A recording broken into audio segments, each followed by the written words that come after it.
Semester के बारे में बता रहे हैं, हिंदी का फोर्थ सेमेस्टर। और इसमें हम पहले बता देंगे इसमें कोर्स में क्या क्या है। इसमें अनिवार्य संस्कृत में अनुस्वार, हलंत, विसर्ग आदि का ध्यान रखते हुए शुद्ध उच्चारण, वाचन एवं लेखन, ये पहला टॉपिक है। इसमें दूसरा टॉपिक है पाठ्य पुस्तक के अतिरिक्त अन्य पाठ्य वस्तु को समझकर पढ़ना। नंबर 3 पे है दिए गए अनुच्छेदों के शीर्षक लिखना। नंबर 4 पर है उच्च प्राथमिक स्तर की पाठ्य पुस्तकों में समृद्ध कविता, निबंध, कहानी, एकांकी, यात्रा वृत्तांत, जीवनी, आत्मकथा, पत्र लेखन, नाटक के लेखकों का सामान्य परिचय, उनका अध्ययन व अध्यापन करता कार्य। नंबर 5 पर है अनिवार्य संस्कृत के पाठों का अध्यापन, नीति, श्लोक को कंठस्थ कराना। नंबर 6 पर है संस्कृत के शब्द भंडार में वृद्धि हेतु कठिन शब्दों को चुनना, संकलन करना और वाक्य प्रयोग करना। ये फोर्थ सेमेस्टर का कोर्स है। ठीक है जी। कितने टॉपिक है इसमें? 6 टॉपिक है। पहले में है अनिवार्य संस्कृत में अनुस्वार, हलंत, विसर्ग आदि का ध्यान, शुद्ध उच्चारण, वाचन एवं लेखन। दूसरे में है पाठ्य वस्तु के अलावा अन्य पाठ्य वस्तु को समझकर पढ़ना। तीसरे में है दिए गए अनुच्छेदों के शीर्षक लिखना। चौथे में उच्च प्राथमिक स्तर की पाठ्य पुस्तकों में समृद्ध कविता, निबंध, कहानी, एकांकी, यात्रा वृत्तांत, जीवनी, आत्मकथा, पत्र लेखन, नाटक के लेखकों का सामान्य परिचय, उनका अध्ययन व अध्यापन कार्य। नंबर 5 में अनिवार्य संस्कृत के पाठों का अध्यापन, नीति, श्लोक का कंठस्थ कराना। 6 पर में संस्कृत में शब्द भंडार में वृद्धि हेतु कठिन शब्दों को चुनना, संकलन करना और वाक्य प्रयोग करना। ये थे इसमें। और सबसे पहले आज हम बता रहे हैं अनिवार्य संस्कृत का उच्चारण, वाचन एवं लेखन। तो पाठ का नाम है अनिवार्य संस्कृत।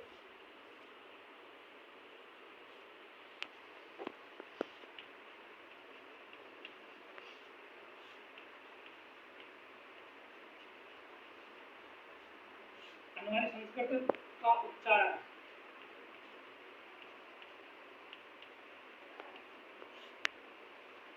वाचन एवं लेखन। ये लेसन नंबर 1, टॉपिक भी यही है। प्रश्न नंबर इसमें हम बता रहे हैं 1 में हंस पद या काक पद किसे कहते हैं? उदाहरण सहित स्पष्ट करो। हंस पद या काक पद किसे कहते हैं? हंस पद या काक पद किसे कहते हैं?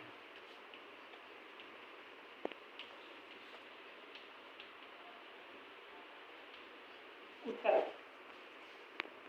हंस पद या काक पद किसे कहते हैं इसके बारे में बता रहे हैं। वाक्य रचना करते समय जब कोई शब्द या वाक्य छूट जाता है, वाक्य रचना करते समय जब कोई शब्द या वाक्य छूट जाता है तो छूटे हुए स्थान पर हंस पद चिन्ह लगाकर ऊपर वह शब्द लिख दिया जाता है। इसे हंस पद या काक पद कहते हैं। हंस पद चिन्ह को विस्मरण चिन्ह या त्रुटिपूरक चिन्ह नाम से भी माना जाता है। जैसे जैसे जायसी, शाखा के कवि थे। अब इसमें असली सब छूट गया। जैसी शाखा कवि थे तो त्रुटि से छूट गया तो क्या छूट गया? तो हम इसे निशान लगा देंगे ऐसे करके कि हम लिख देंगे प्रेम मार्गी। ये शब्द होते हैं वो, ये शब्द हैं, समझ गए नहीं? ये शब्द क्या हैं? विस्मरण चिन्ह या त्रुटिपूरक चिन्ह। तो शब्द सही क्या होगा? जायसी प्रेम मार्गी शाखा के कवि थे। तो ये है त्रुटिपूरक चिन्ह, ठीक है, या विस्मरण चिन्ह। प्रश्न नंबर 2 है प्रत्यय किसे कहते हैं? प्रत्यय किसे कहते हैं?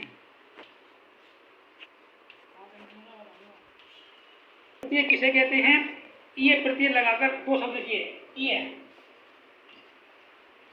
प्रत्यय लगाकर 2 शब्द लिखिए।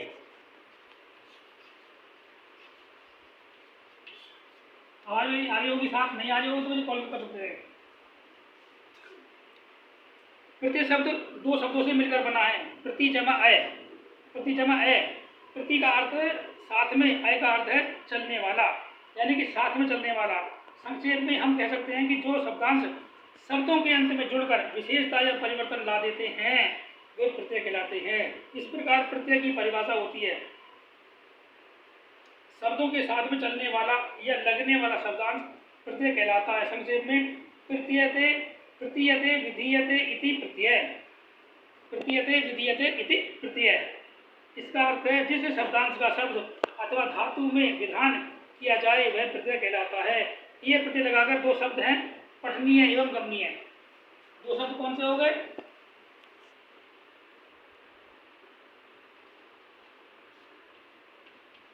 पठनीय, कौन सा होगा? गमनीय। ये दो कह देना है, ये लगा, ये प्रत्यय लगाकर दो शब्द किए तो वो हो गए पठनीय एवं गमनीय। ठीक है जी। अब है अश्व शब्द के चार पर्यायवाची शब्द। देखिए अश्व माने क्या होता है? घोड़ा। तो अश्व शब्द के चार पर्यायवाची, पर्यायवाची का हम समानार्थी भी कह सकते हैं। अश्व शब्द के चार पर्यायवाची शब्द कौन से हैं? घोड़ा, है, तुरंग और वाजी। ये अश्व के चार पर्यायवाची हैं। अश्व के चार पर्यायवाची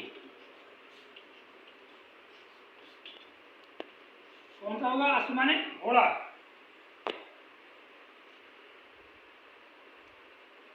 घोड़ा। नंबर दो है, नंबर तीन तुरंग और नंबर चार वाची। ये चार पर्यायवाची हो गए अश्व के। अब आंखों में धूल झोंकना का अर्थ बताते हुए अपने शब्दों में वाक्य प्रयोग कीजिए। आंखों में धूल झोंकना, आंखों में धूल झोंकना का मतलब है, आंखों में धूल झोंकने का है धोखा देना। शिवाजी मुगल पहरेदारों की आंखों में धूल झोंककर बंदी गृह से बाहर निकल गए। आंखों में धूल झोंकने का मतलब क्या हुआ? धोखा देना। शिवाजी मुगल पहरेदारों की आंखों में धूल झोंककर बंदी गृह से बाहर निकल गए। आज के लिए इतना ही, और बाकी कल बताएंगे। अभी थोड़ा समय का अभाव है और पुस्तक नहीं है, पुस्तक आते ही विस्तार से बताएंगे। आज के लिए ठीक है।